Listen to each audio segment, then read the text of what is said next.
Headlines: 125 inmates on death row in Gombe, Bauchi. The National Drug Law Enforcement Agency intercepts cannabis concealed in dried onions at Lagos airport. Plus, 15 people die as earthquake hits Ecuador, Peru. Hello, this is NEWSLIVE on Via Television. I am Deborah Ntukaifi. Hoodlums armed with guns and machetes on Sunday morning attacked the Ogoja local government INEC Collation Center in Cross River. The hoodlums stormed the center when the result of the House of Assembly election in Ogoja constituency was being announced. A spokesperson of the police command in Cross River, SP Irene Obo, who confirmed the incident, however, said that the situation was quickly brought under control. Oba said most of the hoodlums had been arrested and were being profiled to ascertain the level of their involvement in the attack. The local government coalition officer, Dr. Paul Bassi, who was injured during the attack and rushed to hospital, described the incident as barbaric. The election officer for Ogoja local government, Peter Kolo, said the hoodlums broke security barriers at Collation Center with the intent of destroying the election results. President of the Senate, Ahmad Lawan, has advised the incoming 10th National Assembly to maintain a bipartisan approach that prioritizes the national interest amid its deliberations. Lawan said this when he received outgoing British High Commissioner to Nigeria, Katrina Lang, in his office in Abuja. The Senate President commended the outgoing UK ambassador for her work with the 9th Assembly in ensuring the passage of the Electoral Act 2022. What I would make here is for the next National Assembly to ensure fast and serious capacity building as quickly as we can, because we need to bring into form that the members of Parliament will be able to kickstart immediately. So we have to make every possible effort to provide for capacity building for our colleagues, especially those who are new. And since 70%, it's almost 70%, that means we just have to spend a lot of resources. And I will take this opportunity to say that the National Assembly needs a lot more resources for it to be in the kind of form and shape that will provide the kind of service, parliamentary service to the Nigerian people.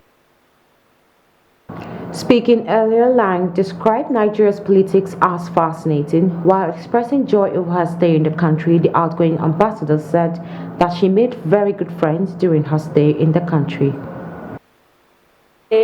So a few lows, but many, many highs, and I've had overall a wonderful experience here in Nigeria. I've made many very, very good friends, have developed some really important, strong working relationships, including with you personally, and I want to thank you for all the support you've given me and my team, all the many bills you've helped navigate through Parliament, which is, of course, the foundation of the whole governance process. You know, it's what goes on in the Parliament and the Senate is really the foundation of a democracy.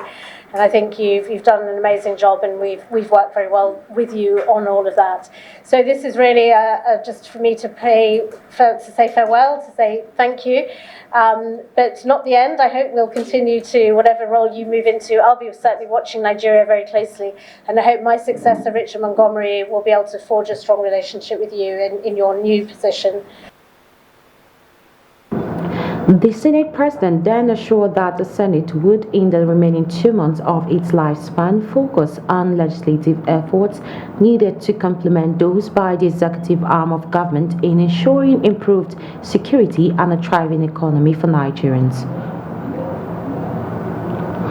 The Federal Executive Council has approved the Nigeria Economy Agenda 2050 long-term plan. Also approved by FEC is the 6 medium-term or 5-year plan, which will be dealing with the various specifics in terms of strategies towards the Agenda 2050 broad macroeconomics and its sectoral outlook. Minister of State for Finance, Budget and National Planning Clement Agba gave this hint while briefing State House correspondents as part of its resolutions reached at the meeting of the Executive Council presided over by President Muhammadu Buhari. The minister said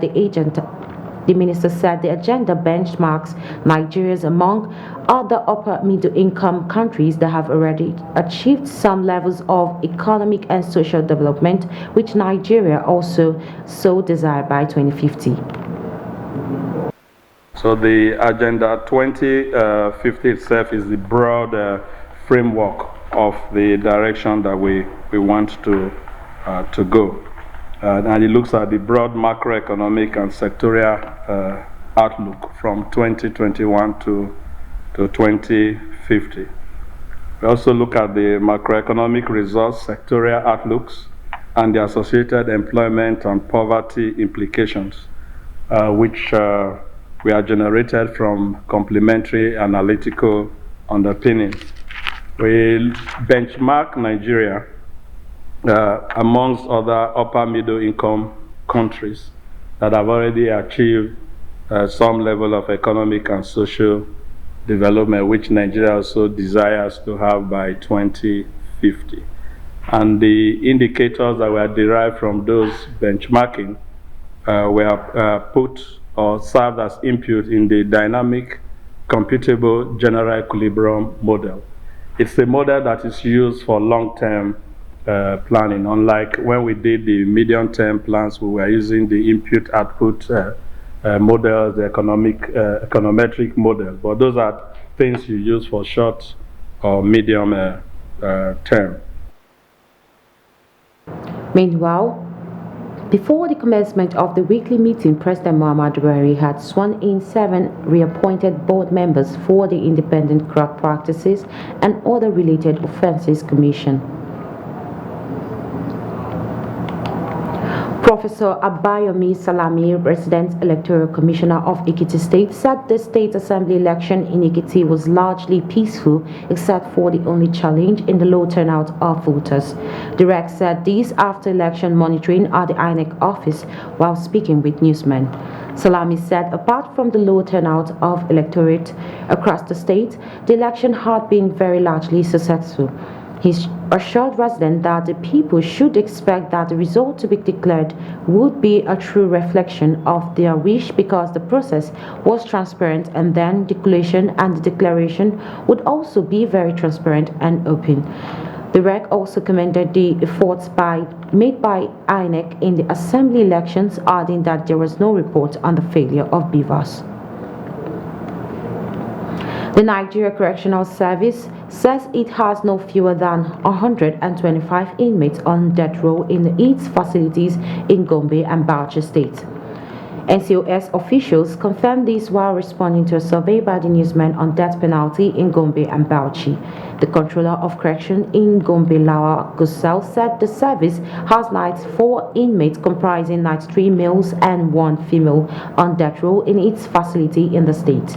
He said the inmates were awaiting execution of the death penalty. According to him, there are 1,692 inmates in the state as at February 28, 2023. He said 94 of the 1,692 inmates were on death row and 7 lifers, while 770 convicted inmates and 821 awaiting trial. Also, the Statistics Officer, NCOS Bauchi State Command, DSC Abdullahi Usman, said 24 inmates, comprising 22 males and 2 females, were awaiting execution in the state. The People's Democratic Party chairman in Ezza North local government area, Peter Nweke, is dead. He died from injuries he sustained from attacks by hoodlums suspected to be political thugs during the governorship and assembly elections. Police spokesperson Onome confirmed the death of Nweke on Sunday. She said Nweke was beaten up and rushed to the hospital unconscious, where he was later pronounced dead by a doctor. Onome said the police has launched an investigation into the death with a view to arresting and prosecuting anyone responsible. When NEWSLIVE returns, the Independent National Electoral Commission has postponed governorship and state elections in 10 polling units in Victoria Garden City. Details of this and more comes to you after the break.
Pararam pra reparar, estão ouvindo esse som, pulsando seco no ar, merece nossa atenção.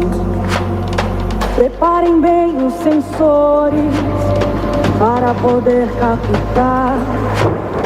Parem usinas, motores.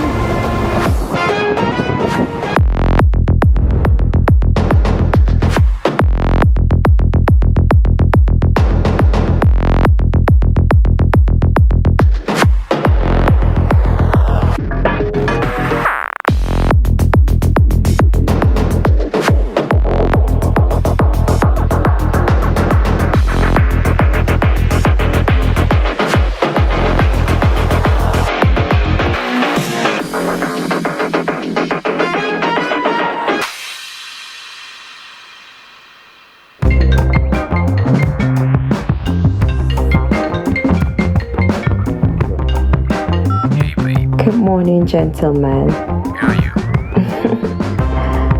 I'm at the Envoy Hotel, Diplomatic Drive 305, here for a business weekend. It's been an amazing stay. Conference hall and business facilities here are stylish and innovative. The Envoy Hotel is luxury, esoteric, opulence, for ultimate comfort.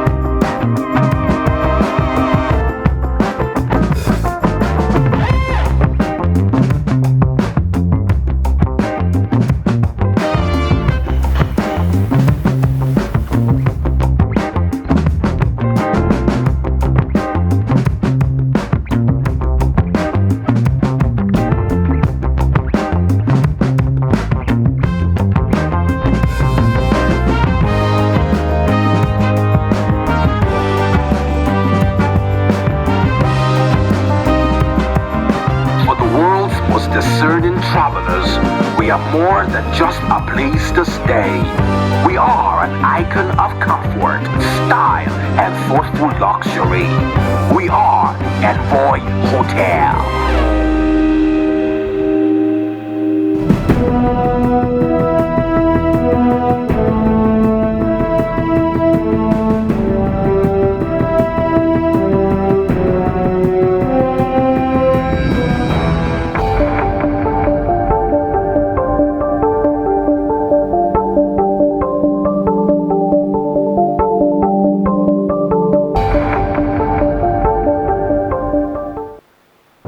Welcome back. If you're just joining us, this is NEWSLIVE, a recap of our top stories.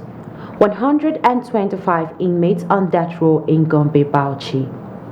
The National Drug Law Enforcement Agency intercepts cannabis concealed in dried onions at Lagos Airport. Plus, 15 people die as earthquake hit Ecuador, Peru. The campaign director of the All Progressive Congress (APC) in Ahuada West local government area of Rivers State, Chisom Leonard, who was abducted by gunmen, has been killed.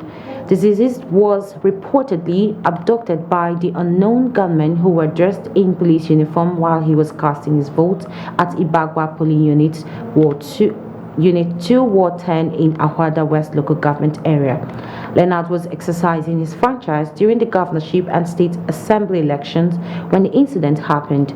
According to reports, the APC chieftain was making efforts to stop the gunmen from snatching election materials when he was whisked away to an unknown destination. The state publicity secretary of the party, Darlington Wauju, confirmed the incident to newsmen. The Borno State governorship election experienced low turnout voters but recorded no security breach. The voter party was widely seen in Maiduguri metropolis, as Beatrice Kritsi reports. Take a listen. There was restriction of vehicular movement around the Maiduguri metropolis to enable residents participate in the governorship and House of Assembly elections in Borno State. Some of the polling units had few voters who turned up for accreditation and voting. Yeah, I casted my vote about just a 8:45 because the election start 8:30, then I casted before 9. Borno's incumbent Governor Omara Zulum casted his vote in his hometown in Mafa local government. He commended the smooth process and expressed confidence of being re-elected. I couldn't spend more than 2 minutes for the accreditation exercise. I think INEC has done well, and we have to commend the efforts of the INEC in ensuring a credible election in the state. As far as we are concerned, our party APC is not willing to see any misbehavior at the polling booth. We must obey with all the INEC's rules and regulations. The Vice President-elect Kashim Shettima also joined Maiduguri residents to cast vote. Like in my own polling unit, in the last election I couldn't vote until around 12 noon. But this time around, they were ready by 8, 9, and I voted on time. Professor Zulum is a force of nature. Is there any governor in Nigeria that is better than him? That's the naked truth. Yes. We are on the cusp of recording a tremendous victory by God's grace in the governorship elections. The outcome of the elections will determine whether the incumbent will be rewarded with another 4 years or another person will take over come May 29, 2023. Bitrus Kuruti, Viewer Television News. The Independent National Electoral Commission has postponed governorship and state assembly elections in 10 polling units in the Victoria Garden City around the Lekki area of Lagos State. Some of the polling units affected include PU 032, 033, and 1119, 119, and 124.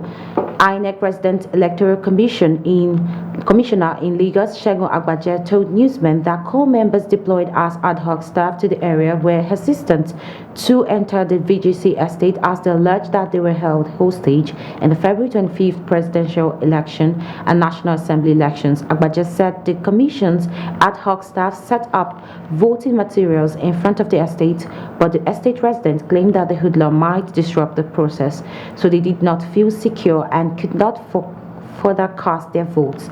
He said the situation was difficult for security agents to contain, hence he and his team had to come to the area. Now, an early morning attack by suspected Islamic State of West African provinces fighters was repelled by troops of Operation Hardin Kai in Mafa local government area of Borno State. According to sources, the ISWAP drove trucks and motorcycles shooting sporadically, but a swift response from the gallant troops repelled them. A resident of the town, Kama Dawood, who alerted the CSO's platform, said that God is sufficient for the people as the attackers were repelled, adding that the situation is getting better. This was coming less than 24 hours after Borno Governor Babagana Zulum was in the town to cast his vote, at least at his polling unit 001 Ajari Ward in Mafa, the headquarters of local government area. The Minister of Finance, Budget and National Planning, Zainab Ahmed, has sought partnership with Voice of Nigeria as the federal government ends subsidy regime in June. The minister, who said this when she visited one office in Abuja, said it was important for the agency and other media organizations to help sensitize Nigerians on the need to end subsidy. According to her, ending fuel subsidy will enable government to use funds meant for it for developmental projects, among other benefits. The agency is a very important one, and I do hope that we continue to partner with each other, because educating the Nigerian population is important. We have a big task ahead of us now in my ministry, in partnership with the Ministry of Petroleum Resources. We made a commitment that we will exit fuel subsidy by June of this year. And the exit process was delayed because there was, of course, some challenges within the economy, and there was election going on, and so many things that had caused more difficulties for the people. But then we cannot afford the fuel subsidy anymore. So we need your agency to work with us together with the FRCNs, the NTAs, and all of the media houses to educate the citizens that this fuel subsidy is actually harmful for us. It's not beneficial the way it is being turned out to do. Because earlier, the Director General of Von Osita Okechukwu thanked President Muhammadu Buhari for assisting the agency in the discharge of its duties. He said the agency, among other things, was able to secure a befitting permanent office through the President's intervention. We are one of the beneficiaries of Mr. President's anti-graft program. This building is his honor, is his own program. And graciously, we tallied a while, because initially when he approved it, it was on interim forfeiture. We feel highly honored with their presence. We also know the support you gave Mr. President in trying to urge infrastructure in every nook and cranny of the country. So we appreciate the good work you have contributed to our dear fatherland. I will continue to pray for you and your family, that since you've committed a lot to public service, right from the time when you were 80, I will continue to pray to Almighty God to continue to guide you and bless you. The National Drug Law Enforcement Agency has intercepted 2.7 kilograms of cannabis concealed in dried onions, which was to be exported to Dubai through a postal firm. It also said no fewer than 1,200 and 5,260 pills of opioids were seized in two interdiction operations in Kogi and Gombe states by operatives of the agency. The spokesperson for the anti-narcotic agency, Femi Babafemi, in a statement also revealed that officers at the Murtala Mohammed International Airport, Ikeja, Lagos, disrupted the activities of a drug syndicate that operated between Nigeria, East Africa, and Europe. The agency arrested two members of the cartel. Babafemi noted that after the arrest, a proper search of the bag was conducted before the two suspects, leading to the recovery of 3 kilograms of heroin.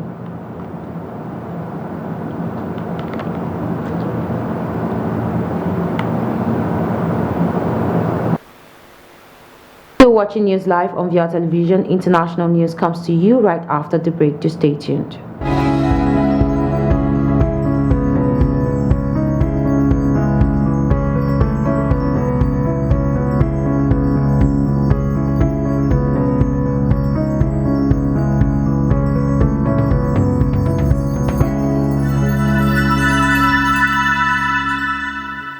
In this 21st century, where all the information we need is now in the palm of our hands.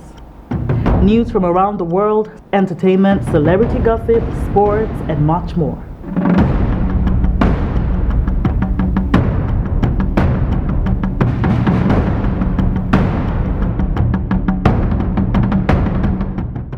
The only thing that you need is the right source.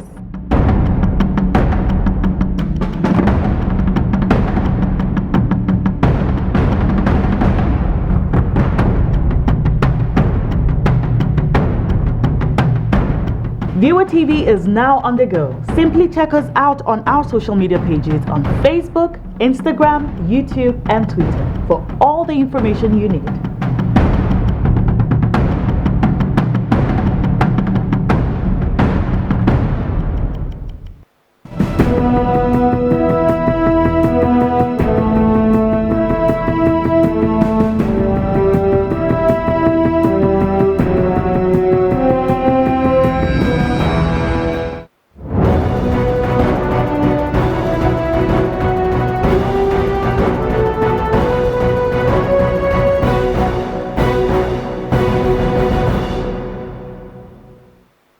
And on international, a deadly earthquake with a magnitude of 6.8 has hit southern Ecuador and northern Peru, killing no fewer than 15 people. The earthquake also trapped many people from both countries under rubble, but rescue teams have been deployed into streets littered with debris and fallen lines. According to press, the United States Geological Survey reported that the earthquake devastated the country's coastal Guayas region. Its center was about 50 miles 80 kilometers south of Guayaquil, which has a metropolitan area of more than 3 million people. The Ecuadorian President Guillermo Lasso said the earthquake had without a double-generated alarm in the population, and he demanded in a tweet that people remain calm. Lo primero que yo corrimos en la casa, que vimos que sonó de tierra arriba, así, una explosión, se movía durísimo, sonaba. Y en los cables de eléctricos se movían todos. Y los ventanales se escuchaban los vidrios cómo caían. Y la gente era en la calle a rezar, a orar, porque no paraba.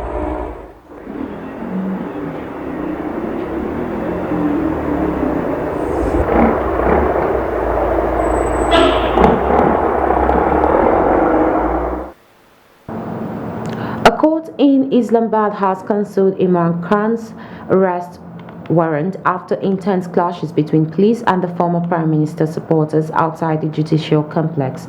Khan officially appeared before the court in Pakistan's capital, complying with a judicial order that led to a failed attempt to arrest him on Tuesday. He's facing various legal challenges, including unlawfully selling state gifts given to him by foreign dignitaries while in office from 2018 to 2022. Khan says he followed legal procedures in acquiring the gifts.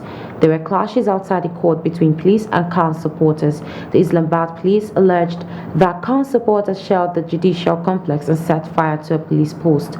The local media reported that inside the courtroom, people and judges faced difficulties due to the effects of the tear gas used by the police.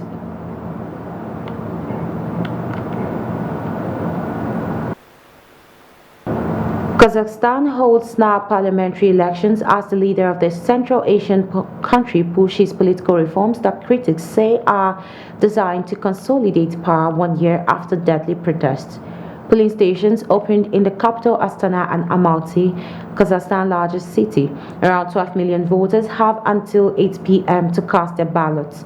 The huge oil-rich nation is wedged between its former Soviet masters, Russia and China, which is gaining status in Central Asia as an economic powerhouse.